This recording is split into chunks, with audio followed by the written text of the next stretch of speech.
В общем, все, у нас сумка готова наша, все размеры лекала, как всегда, я напоминаю, по ссылке в описании вы можете скачать.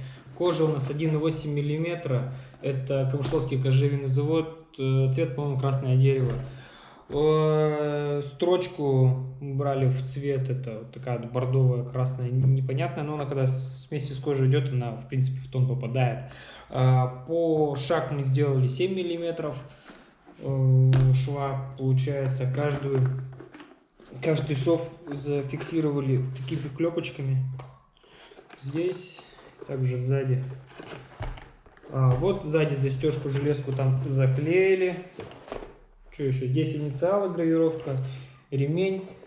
По ремню не хватало длины у нас.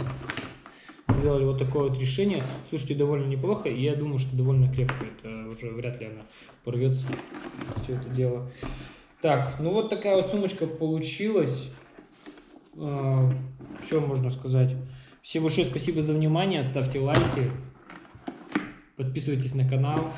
До новых встреч. Пока. Надо, наверное, уже мужскую, да, сумку сделать. Что-то все женские и женские. Ладно. Пока.